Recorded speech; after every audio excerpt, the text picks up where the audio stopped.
There's really a lot that I could say about the presidential debate, but I think I'd like to start here. Donald Trump made the quip, saying that Hillary Clinton has been fighting ISIS her entire adult life. Now, to most rational Americans, this seems like some braggadocious talking point, a metaphor, a rhetorical device, not something you're supposed to take seriously. But Hillary Clinton decided to respond by saying, go to the fact checkers, get to work. That's right, fact checkers, get to work fact checking this metaphor.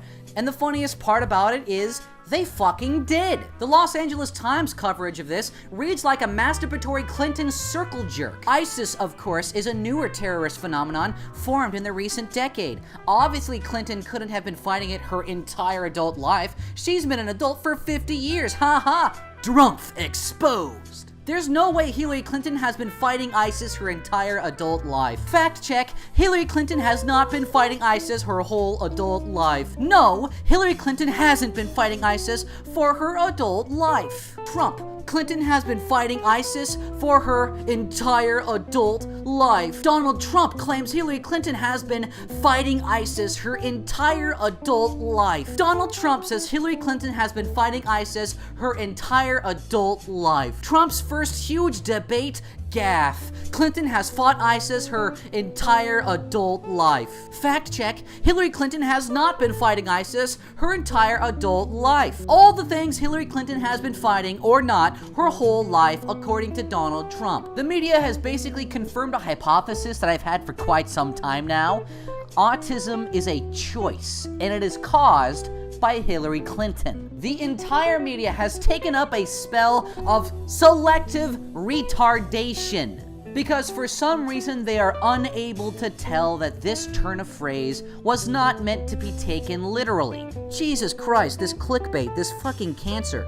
Hillary Clinton vocally asked the entire media to fact check a joke, a metaphor, and the entire media did. There are so many examples of media bias that I could talk about regarding this debate that I honestly don't know where to start. The strongest argument is the behavior of Lester Holt. Lester Holt asked 26 questions to both candidates. Of the 26 questions, 15 of these questions were exclusive questions directed at Donald Trump. Hillary was only asked 2 exclusive questions. The first one was, he mentioned the emails, how would you like to respond? And, do you believe that the police are implicitly biased against black people? Apparently asking, please, Madam President, correct the record for us, was a little too much. So old Lester Boy had to be subtle about his obvious bias. The honest truth is I was a little disappointed in the first debate, and I think that disappointment is echoed by the majority of Americans. The first debate was nothing more than a rehashing of every single media attack against Trump in the last 6 months. There is very little substance, very little actual talking policy, very little actual debate. The truth is, because Donald was on the defensive for most of the time, he didn't come out looking very good. At the very least, the debate was a tie, if not a slight win for Hillary Clinton. But if I'm honest, I don't think it matters. I don't think people care. After seeing the unending media bias towards Hillary Clinton, after seeing what she's been able to get away with, whether it's emails, Benghazi, rigging the primaries against Bernie, or committing perjury to Congress, I just don't care. I want Donald Trump to win. And I think the majority of Americans agree with that sentiment. Even if they're not ready or willing to admit it yet, they want Donald Trump to win. I think that's a subtle message that even T.J. Kirk, the amazing atheist, echoes. Even if you don't support Donald Trump, Hillary Clinton is so much of a liar and a criminal, and she has received so much protection from everyone in the media and the political class that at this point, I just want to see her lose. That's it. I just want to see her lose. And I think that's why the majority of Americans were disappointed. I also think that's why, even after the debate was arguably a loss for Donald Trump, Trump is still growing in the polls. This is just a small clip from a congressional meeting with the FBI Director James Comey. Watch this, and afterwards tell me if you give one iota of a fuck about Donald Trump's tax returns. When the reverse was occurring, you were handing out like candy, according to some, immunity. Did you, or to your knowledge, Department of Justice, confer with Chairman Goodlatte, Chairman Chaffetz, Chairman Smith, or any of the other chairmen who had ongoing subpoenas and investigations? Not to my knowledge. So isn't there a double standard that when you granted immunity to these 5 individuals, you took them out of the reach of prosecution for crimes committed related to destruction of documents or withholding or other crimes pursuant to congressional subpoenas. I don't think anybody was given transactional immunity. Oh, really? Now, we have not allowed to make your immunities public, but I'm going to take the privilege of making one part of it public. I read them.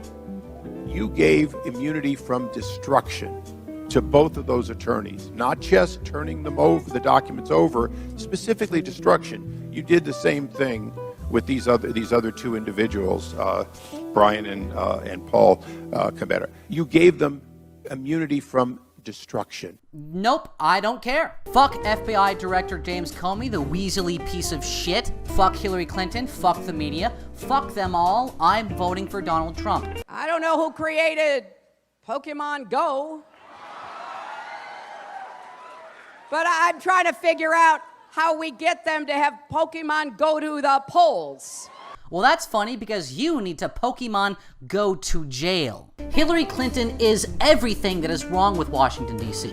She is a slimy, mean, endemically corrupt, scandal-ridden, snobbish, aristocratic, globalist, opportunistic, political chameleon who has never made an accusation against anyone in politics that wasn't infinitely more applicable to herself. And the entire political class, the entire media, has come out in support of her for the sole reason that she just so happens to fit the current progressive political narrative. And it absolutely sickens me that they are selling every single ounce and scrap of respectability and credibility and objectivity they had for Hillary Clinton, for this piece of garbage. For me, I love nearly all of Donald Trump's policy, but what's really going to get me to vote for him is the fact that Donald Trump is a giant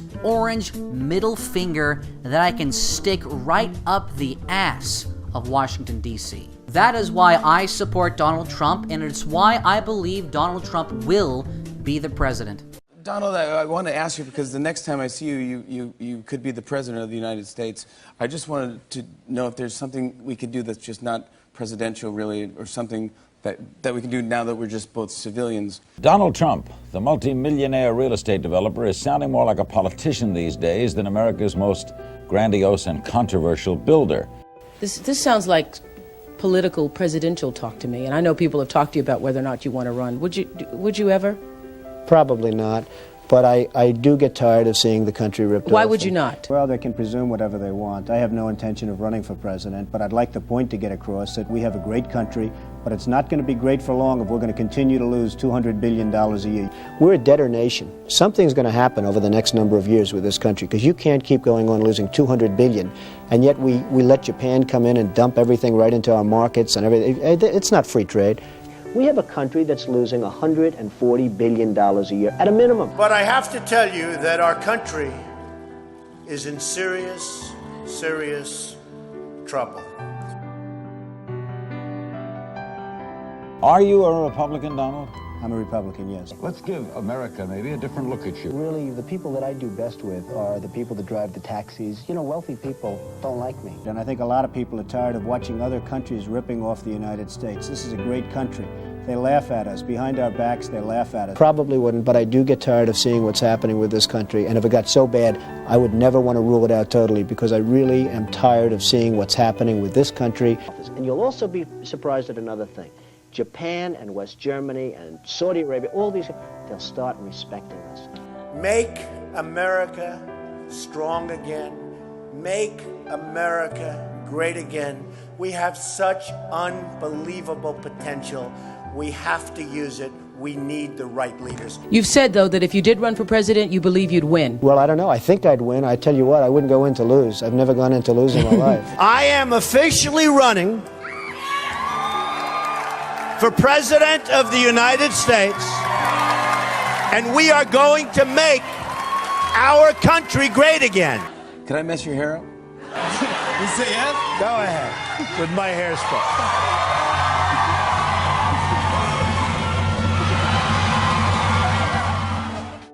My opponent asks asked her supporters to recite a 3-word loyalty pledge. It reads, "I'm with her." I choose to recite a different pledge. My pledge reads, "I'm with you, the American people."